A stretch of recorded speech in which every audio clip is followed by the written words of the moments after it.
Dieu nous aime comme il a aimé la femme sulamite. Cantique des Cantiques 6, versets 1 à 4. Où est allé ton bien-aimé, ô la plus belle des femmes? De quel côté ton bien-aimé s'est-il dirigé? Nous le chercherons avec toi. Mon bien-aimé est descendu à son jardin, au parterre d'aromates, pour faire paître son troupeau dans les jardins et pour cueillir des lys. Je suis à mon bien-aimé et mon bien-aimé est à moi. Il fait paître son troupeau parmi les lys. Tu es belle, mon ami, comme Tirsta, agréable comme Jérusalem, mais terrible comme des troupes sous leur bannière. Salutations chaleureuses à vous tous. J'espère que cet hiver sera bientôt terminé afin que le printemps puisse arriver. De nos jours, nous pouvons acheter des fleurs même au cœur de l'hiver, mais j'aimerais toujours que le printemps arrive plus tôt. J'ai hâte que le temps se réchauffe, que la glace fonde et que les fleurs fleurissent dans les champs. Il est écrit dans le Cantique des Cantiques 6, versets 1 à 3. Où est allé ton bien-aimé, ô la plus belle des femmes? De quel côté ton bien-aimé s'est-il dirigé? Nous le chercherons avec toi. Mon bien-aimé est descendu à son jardin ou au parterre d'aromates pour faire paître son troupeau dans les jardins et pour cueillir des lys. Je suis à mon bien-aimé et mon bien-aimé est à moi. Il fait paître son troupeau parmi les lys. Ce passage nous montre à quel point Dieu aimait la femme sulamite, l'un des membres de son peuple. Cela implique aussi que Dieu nous aime parce que nous sommes son peuple. Le Seigneur est heureux et content que le peuple de Dieu travaille dans la vigne. La Bible poursuit en disant dans le Cantique des Cantiques 6, versets 4 à 6, « Tu es belle, mon ami, comme Tirsta, agréable comme Jérusalem, mais terrible comme des troupes sous leur bannière. Détourne de moi tes yeux, car ils me troublent. Tes cheveux sont comme un troupeau de chèvres suspendus au flanc de Galaad. Tes dents sont comme un troupeau de brebis qui remontent de l'abreuvoir, toutes portent des jumeaux, aucune d'elles n'est stérile. C'est ainsi que Dieu voit ses ouvriers travailler dans la vigne dans l'Église de Dieu. » Dieu aime ses travailleurs et son peuple qui travaillent dans son Église. Le passage des Écritures d'aujourd'hui nous enseigne que lorsque nous en venons à vivre avec foi, nous devons réaliser clairement à quel point Dieu nous aime. Notre Dieu regarde notre foi intérieure plutôt que notre apparence extérieure. Il ne juge pas ses ouvriers en fonction de la façon dont ils paraissent de l'extérieur. Ce que Dieu regarde, c'est la foi qui se trouve à l'intérieur de nos cœurs. Que Dieu ait aimé la femme sulamite signifie qu'il aime tous ceux d'entre nous qui accomplissent maintenant l'œuvre de Dieu dans la vigne. De tous les membres de l'Église de Dieu, ceux qui travaillent réellement dans sa vigne ont revêtu l'amour incroyable de Dieu. Pourquoi alors les travailleurs de la foi qui travaillent dans la vigne de Dieu deviennent-ils parfois découragés et déprimés? C'est parce qu'ils ne sont pas pleinement conscients de l'amour de leur roi pour eux. Parfois même les travailleurs de Dieu peuvent céder aux paroles tentantes de Satan, mais cela ne se produit que parce qu'ils n'ont pas la pleine compréhension de qui est Jésus, et donc ils ne peuvent pas croire en lui complètement. Leur cœur se décourage parce qu'ils ne savent pas à quel point le marié les aime.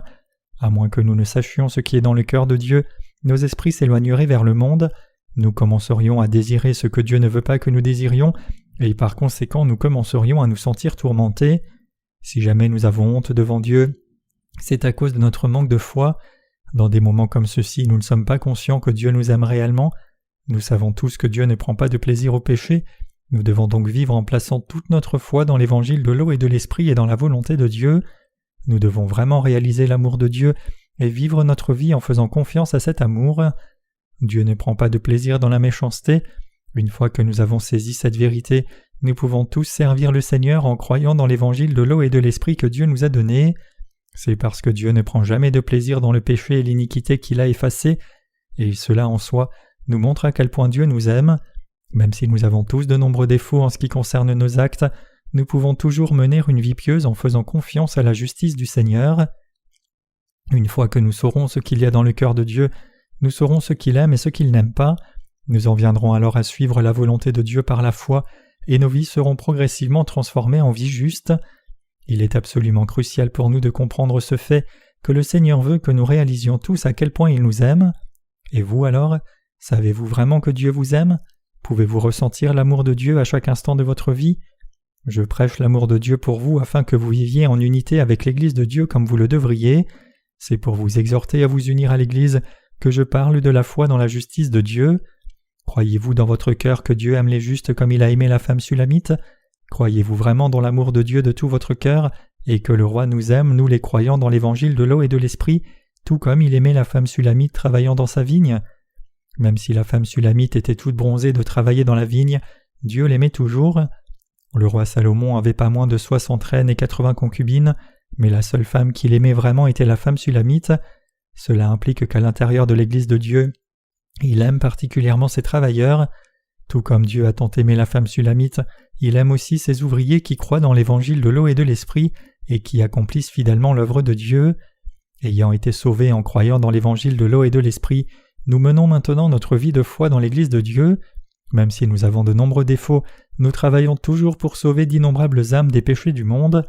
Tout comme Dieu a aimé la femme sulamite, il aime aussi tous ses ouvriers qui travaillent dur pour prêcher l'évangile de l'eau et de l'esprit. Dieu nous aime tous comme ça. Nous sommes la femme sulamite d'aujourd'hui. Nous menons notre vie de la même manière que la femme sulamite a mené sa vie. Nous aussi nous sommes tout bronzés d'avoir travaillé dans la vigne du Seigneur. Dieu aime tellement chacun d'entre nous quand nous prêchons l'évangile de l'eau et de l'esprit dans le monde entier, tout comme il est écrit dans le Cantique des Cantiques 6, versets 5 à 7. Tes cheveux sont comme un troupeau de chèvres suspendus au flanc de Galaad. Tes dents sont comme un troupeau de brebis qui remontent de l'abreuvoir, toutes portent des jumeaux, aucune d'elles n'est stérile. Ta joue est comme une moitié de grenade derrière ton voile. Il est aussi écrit plus bas au verset 10, « Qui est celle qui apparaît comme l'aurore, belle comme la lune, pure comme le soleil, mais terrible comme des troupes sous leur bannière. Qui est cette femme dont il est question ici? Ne fait-elle pas référence à nul autre que nous? Cela signifie en d'autres termes que Dieu chérit tous ces travailleurs qui accomplissent son œuvre en faisant confiance à l'évangile de l'eau et de l'esprit. Pourtant, malgré le fait que Dieu n'aime personne d'autre que nous avons tendance à regarder nos défauts et nos erreurs et à nous laisser décourager par eux.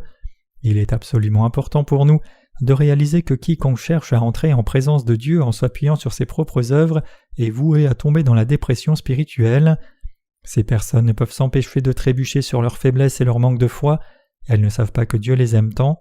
Et vous alors, êtes-vous déprimé par hasard? Votre cœur s'éloigne-t-il de Dieu? Si c'est le cas, vous devez maintenant commencer à vivre par votre foi dans la justice de Dieu.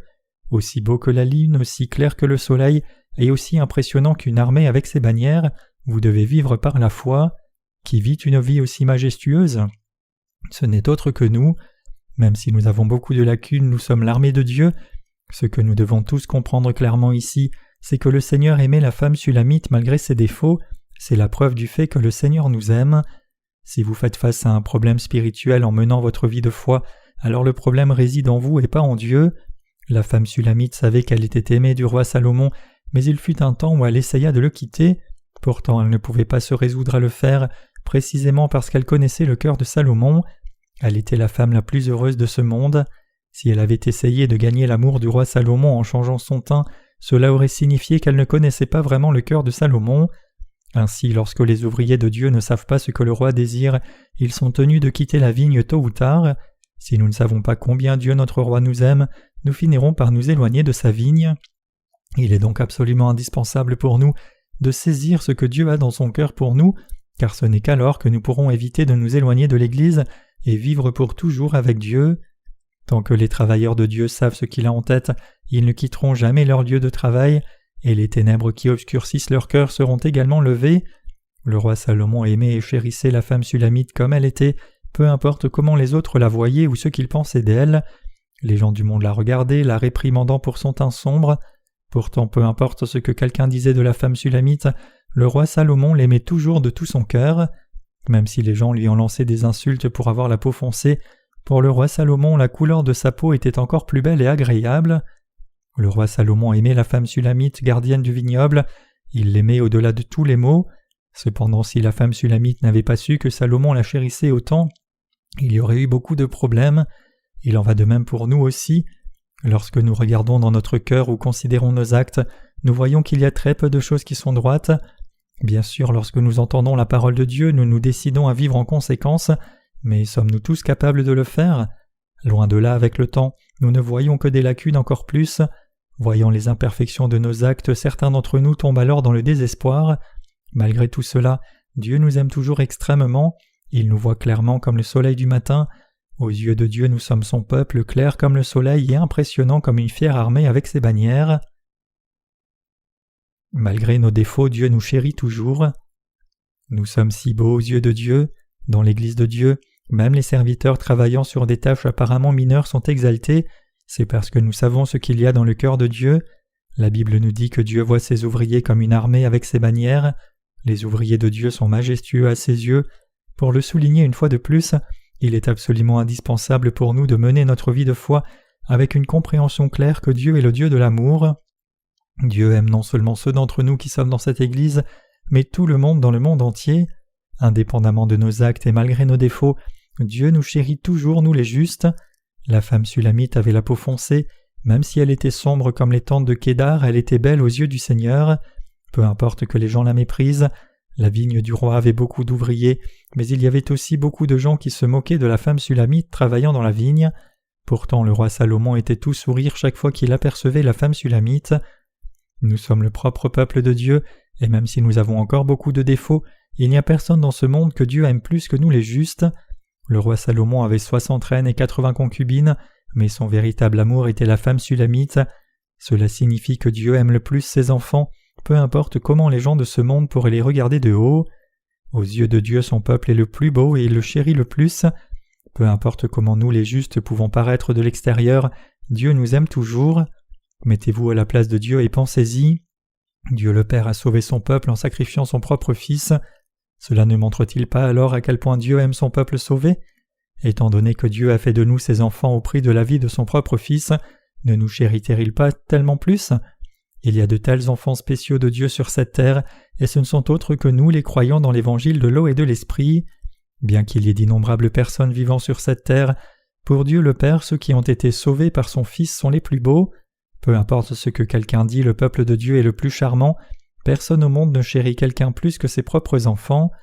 De même Dieu nous chérit le plus, nous ses enfants, d'autant plus que nous avons été sauvés non pas par nos propres œuvres mais par la grâce de Dieu. Pour illustrer cela, disons que vous avez sauvé la vie de quelqu'un en portant beaucoup d'abnégation. Chaque fois que vous pensez à cette personne, ne vous rappelleriez-vous pas l'amour que vous aviez pour cette personne? Après tout, vous ne vous seriez pas autant sacrifié si vous ne l'aimiez pas. Qui chéririez-vous alors le plus dans ce monde? La personne que vous avez sauvée en abandonnant tout serait la plus précieuse pour vous. Beaucoup d'innombrables personnes vivant sur cette terre ne sont toujours pas nées de nouveau. Même à nos propres yeux, il y a très peu de choses qui sont belles chez nous, mais Dieu nous aime toujours. Quand Dieu nous voit, il nous dit « Tu es mon peuple, mon épouse et ma bien-aimée. Tu m'as enchanté, tu es ma vie, plus précieuse que quiconque. » Étant donné que Dieu nous a sauvés de tous nos péchés par l'eau et le sang de son propre Fils, en le sacrifiant, il ne peut y avoir personne que Dieu aime autant qu'il aime ceux d'entre nous qui sont devenus ses enfants. Je crois de tout mon cœur que Dieu nous aime.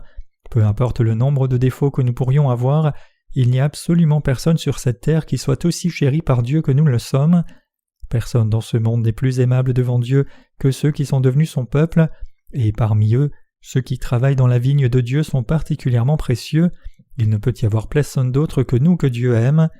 Aussi imparfaits que nous soyons, Dieu nous aime toujours. Peu importe comment nous pourrions être sombres comme les tentes de Kédar, Dieu nous aime toujours, et peu importe à quel point nous pourrions être pleins de défauts, Dieu nous aime toujours. Nous croyons toujours en Dieu de tout notre cœur. Nous avons été sauvés parfaitement de tous nos péchés en croyant dans l'évangile de l'eau et de l'esprit. Notre foi est donc parfaite. C'est précisément pourquoi Dieu nous aime tant, nous les nés de nouveau. Dieu vous aime, il m'aime. Nous devons vivre par la foi réalisant cet amour de Dieu. En tant qu'enfants sauvés de Dieu, nous devons tous saisir cette vérité profonde et les limites infinies de son amour et vivre par la foi. Je peux voir à quel point Dieu vous aime. Je sais et je crois que Dieu m'aime excessivement. Même si je vois beaucoup de lacunes quand je me regarde, Dieu m'embrasse toujours dans ses bras et m'aime. Dieu nous aime tous, quelles que soient nos faiblesses. Je veux que vous croyiez tous vraiment dans l'amour de Dieu pendant que vous vivez votre vie, et je veux que vous ne tombiez jamais dans le désespoir en regardant vos faiblesses. Au lieu de cela, réalisez à quel point Dieu vous aime et à quel point il chérit tous ses travailleurs. Comprenez ce cœur aimant de Dieu et vivez votre vie en faisant confiance à cet amour. Je ne vous demande pas nécessairement d'aimer Dieu ici. Au contraire, tout ce que je vous demande, c'est de réaliser à quel point Dieu vous aime. Dieu nous aime en effet tous. Il nous aime même si nous sommes comme les tentes de Kédar. Dieu nous aime le plus malgré tous nos défauts affichés dans nos personnes et nos actes. Vivez-vous vraiment en faisant confiance à cet amour de Dieu? Dieu veut que nous sachions combien il nous aime, peu importe ce que nous faisons. Même si c'est peut-être une lutte pour vous de continuer votre vie dans ce monde dur, vous êtes plus que capable de surmonter toutes vos difficultés en croyant dans l'amour de Dieu. Alors comprenons le cœur de Dieu dans nos vies. Dieu aimait chèrement la femme sulamite. Ce cantique des cantiques est tout entier consacré au sujet de l'amour de Dieu. Il a été écrit dans le but de nous enseigner à quel point Dieu nous aime.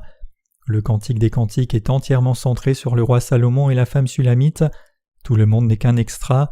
Il en va grandement de louer la femme sulamite, la rapportant à toutes sortes de choses merveilleuses. Il n'y a pas de poésie qui dépeigne l'amour plus joliment et merveilleusement que le Cantique des Cantiques. Tout a été écrit pour nous enseigner que Dieu nous aime tant. Ce Cantique des Cantiques chante l'amour de Dieu. Ainsi, sans le Cantique des Cantiques, nous n'aurions pu tomber dans le désespoir même après avoir été sauvés. Vous et moi avons fait face à de nombreuses épreuves et tribulations ensemble, mais en nous tournant vers le Cantique des Cantiques, nous avons renouvelé notre force maintes et maintes fois, réalisant et croyant que Dieu nous aime indépendamment de nos défauts, que son amour ne dépend pas de notre perfection et qu'il nous aime inconditionnellement malgré tous nos défauts. Nous devenons ravis en réalisant à quel point Dieu nous aime, nous son peuple. C'est pourquoi nous louons Dieu et le remercions en Jésus-Christ. C'est tellement merveilleux de savoir que Dieu nous aime de tout cœur, malgré les imperfections de nos actes. Nous sommes tellement bénis de réaliser à quel point Dieu nous aime. Je ne peux pas penser à une plus grande bénédiction que celle-ci, de savoir ce qui est dans le cœur de Dieu. Et vous alors, savez-vous ce qu'il y a dans le cœur de Dieu? Savez-vous que Dieu vous aime? Si oui, alors toutes vos difficultés ne signifient rien même si Dieu ne les supprime pas pour vous tant qu'il vous aime. Il y a eu des moments où nous sommes tombés dans le désespoir, ne réalisant pas le cœur de Dieu. Parfois nous nous sommes dit « Dieu ne m'aime pas, comment a-t-il pu aimer quelqu'un d'aussi horrible que moi? Même moi je ne m'aimerai pas. » Céder à de telles pensées erronées, c'est nous prendre comme Judas. Seriez-vous alors à bas prix pour le monde, tout comme Judas a vendu Jésus pour 30 pièces d'argent? Seriez-vous en train de vous vendre en disant « Je vais aller dans le monde pour seulement 30 pièces d'argent » Judas a trahi Jésus et s'est vendu parce qu'il ne comprenait pas le cœur de Jésus, son maître et son sauveur. Il n'y avait aucune autre raison pour qu'il soit maudit. Il a été maudit seulement parce qu'il ne s'est pas rendu compte de ce qui était dans le cœur de Dieu. Dieu nous aime au-delà des mots, il nous aime plus que quiconque sur cette terre, il nous aime indépendamment de tous nos défauts. Les mots ne peuvent pas décrire à quel point Dieu nous aime. Tout comme Dieu a aimé la femme sulamite de tout son cœur, il aime chacun d'entre nous qui sommes vraiment nés de nouveau. Il n'y a personne d'autre que nous pour que Dieu l'aime. Il n'y a personne dans ce monde sinon les justes que Dieu aime. Le problème cependant, c'est que parfois même les justes peuvent oublier l'amour de Dieu et vaciller d'avant en arrière. Certains saints sont heureux quand ils sont bien traités dans l'Église, mais dès qu'ils se sentent lésés, ils se mettent en colère et menacent même de quitter l'Église, tout cela parce que leur foi est encore immature. Vous et moi adorons maintenant Dieu et le louons ensemble sous le même toit, parce que Dieu nous a tissés dans un seul corps avec la corde de son amour. Nous nous aimons les uns les autres à cause de l'amour de Dieu. Dieu nous aime tous beaucoup plus que quiconque dans ce monde. Alors saisissons et faisons confiance à ce cœur aimant du Seigneur, ne tombons jamais dans le désespoir et vivons par notre foi dans la justice de Dieu. À moins que vous ne sachiez combien Dieu vous aime, vous ne pouvez pas maintenir votre vie de foi. Votre foi finira par tomber en ruine. En revanche, si vous avez une foi inébranlable dans l'amour de Dieu, alors votre vie de foi ne stagnera jamais. Vous pourrez toujours travailler dans la vigne du Seigneur, vous serez toujours satisfait et reconnaissant, et vous profiterez toujours de l'amour sans fin de Dieu et d'innombrables bénédictions dans votre vie. Nous devons tous réaliser ce qui est dans le cœur de Dieu, nous devons croire dans son amour. Sachant cela, alors avez-vous foi dans ce cœur aimant de Dieu? Croyez-vous que Dieu vous aime tout comme il aimait la femme sulamite? Je ne saurais trop insister sur l'importance pour nous tous de le croire. C'est parce que l'amour de Dieu est dans nos cœurs que nous lui sommes reconnaissants. C'est pourquoi nous nous sentons si redevables à Dieu pour son amour. C'est pourquoi nous lui confions tout. C'est pourquoi nous nous tournons vers lui pour tous nos besoins. C'est pourquoi nous croyons que Dieu fera tout pour nous. Et c'est pourquoi nous croyons que Dieu nous aime indépendamment de nos actes. Vous et moi avons reçu un tel amour abondant de Dieu. Ainsi, alors que nous continuons notre vie, réalisons tous à quel point nous sommes bénis.